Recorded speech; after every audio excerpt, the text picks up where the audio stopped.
most concerningly, I look to our very dear friends, the United Kingdom, where the backslide away from conscience rights has placed the basic liberties of religious Britons in particular in the crosshairs. A little over 2 years ago, the British government charged Adam Smith Connor, a 51-year-old physiotherapist and an Army veteran, with the heinous crime of standing 50 meters from an abortion clinic and silently praying. Did you see the CBS interview with J.D. Vance? She was like, this is a country built on immigrants. He's like, yes. That doesn't mean that 240 years later we have to have the dumbest immigration policy possible. Well, this is a country founded by immigrants. This is a very unique country, and it was founded by some immigrants and some settlers. Just because we were founded by immigrants doesn't mean that 240 years later we have to have the dumbest immigration policy in the world. Fucking amazing. Impressive. So good. He is really good. Has he been on your show? Yes, he's great. That guy, thank God for that guy. I said what I said, which is that we do have, of course, a special relationship with our friends in the UK and also with some of our European allies,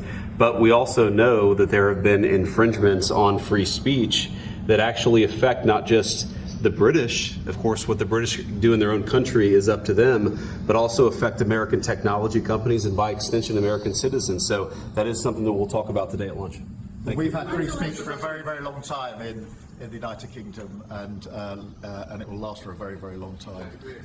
Well, no, I mean, certainly we wouldn't want to reach across US citizens, and we don't, and that's absolutely right. But in relation to free speech in the UK, I'm very proud of our history there. Joe Rogan exposes the real reason J.D. Vance and Trump went after Keir Starmer, and it's bigger than you think. From silent prayers sparking arrests to heated debates over immigration, the UK's crackdown on free speech has caught their attention. But what's really behind their criticism of Starmer?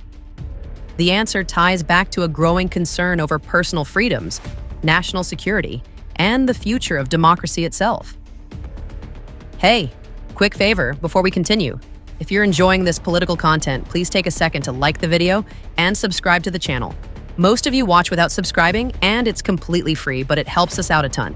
Have you done it yet? Really appreciate the support. I worry the most about vis-a-vis Europe is not Russia, it's not China, it's not any other external actor. And what I worry about is the threat from within, the retreat of Europe from some of its most fundamental values, values shared with the United States of America. And perhaps most concerningly, I look to our very dear friends, the United Kingdom, where the backslide away from conscience rights has placed the basic liberties of religious Britons in particular. J.D. Vance, a well-known U.S. politician and author, didn't waste any time speaking out about this situation. He saw the arrest of the veteran as more than just a single incident. It was a sign of something bigger. According to him, the UK is heading in a dangerous direction, where the government is making stricter rules that limit what people can say or do. He called it a move toward authoritarianism, a system where the government controls too much of people's lives and doesn't allow different opinions. Vance didn't just focus on the fact that a man was arrested for praying. He pointed out that this is part of a pattern.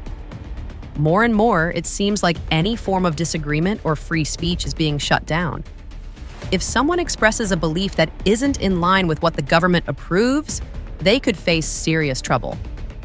He warned that this is how freedoms slowly disappear.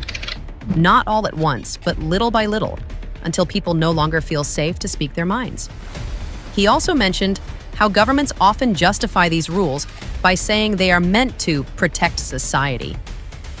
But who decides what needs to be protected and at what cost? Vance believes this excuse is used too often to take away basic rights. This isn't just about one man's arrest, it's about a growing concern.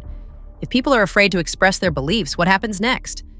Will speaking out against the government become a crime too?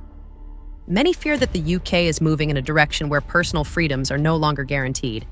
And that's a worrying thought. I think the statistics are, I think England I think there's something like 4,000 people have been arrested in England for thought crimes, where they've said things online that people find to be a hateful thing.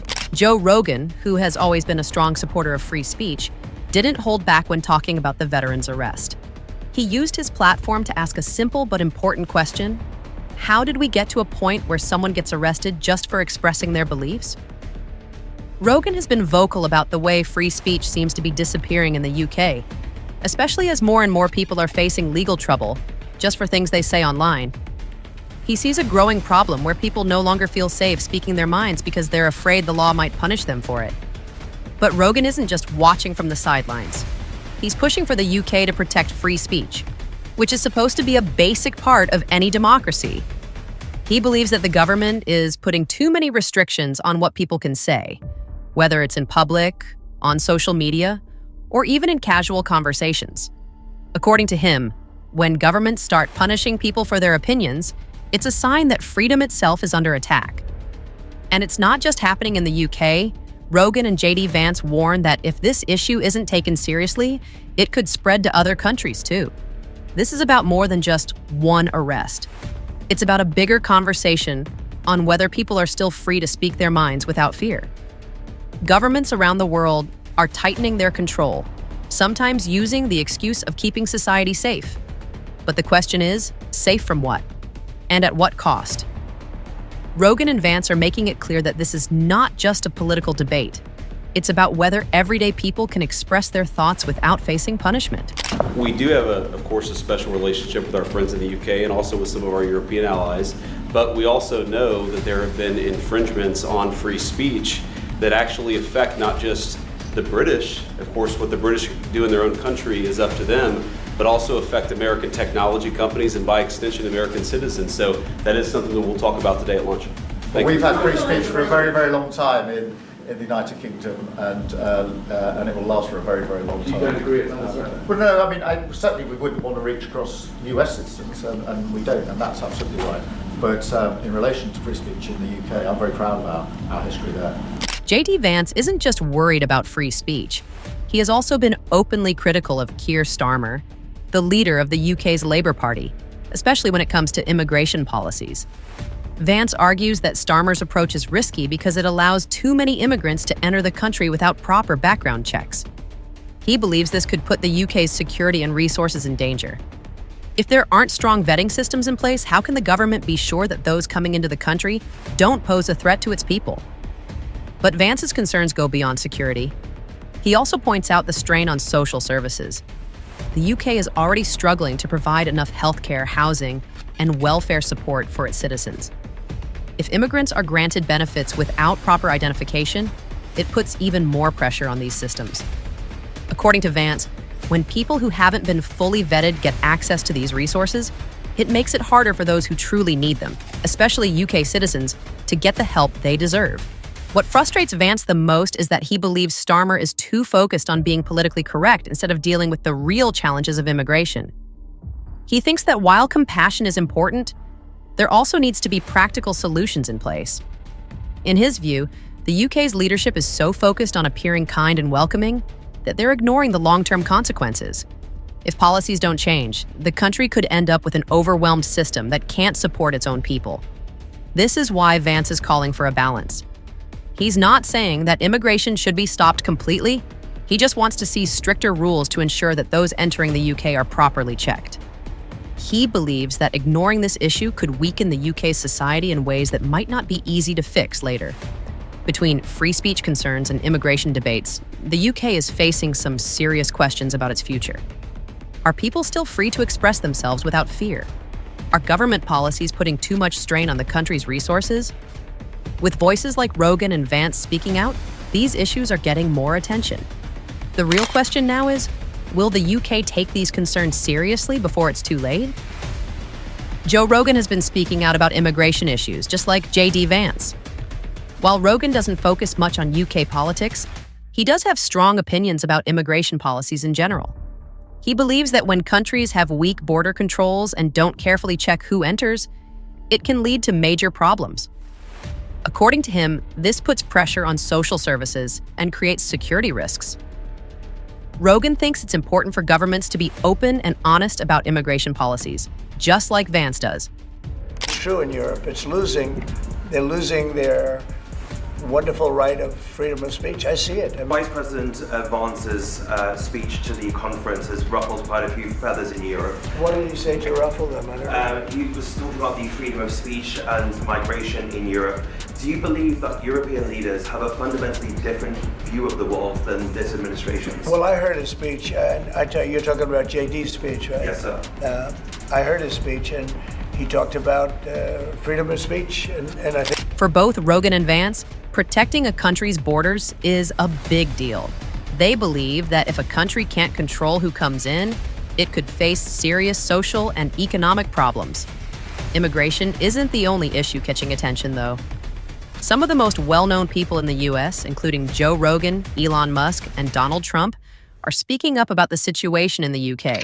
They're worried that the U.K. is becoming too strict in limiting free speech, which could be dangerous for democracy. Elon Musk, the CEO of Tesla and SpaceX, has been very vocal about his concerns.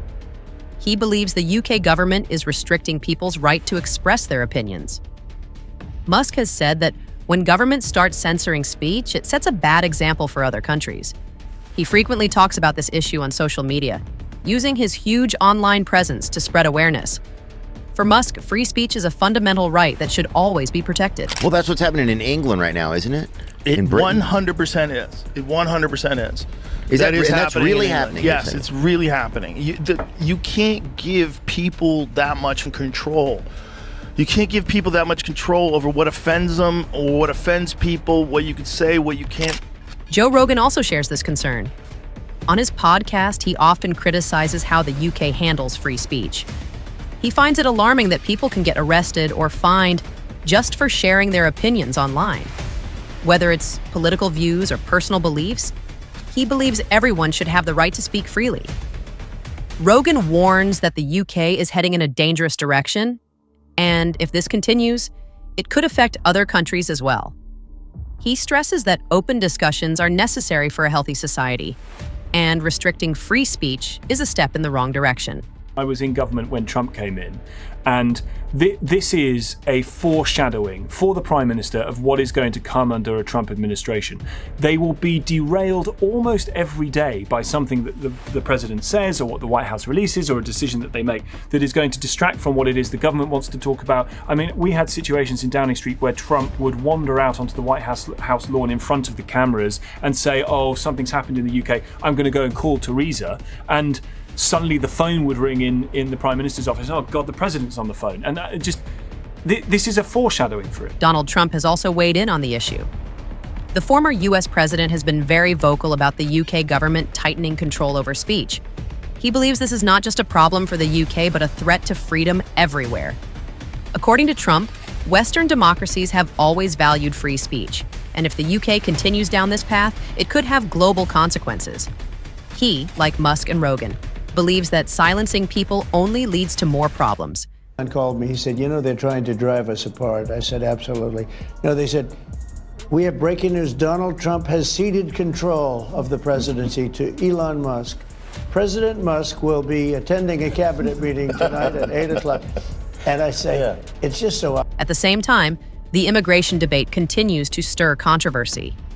Vance and Rogan argue that weak border policies put a strain on social services and national security, while leaders like Keir Starmer focus on political correctness instead of practical solutions.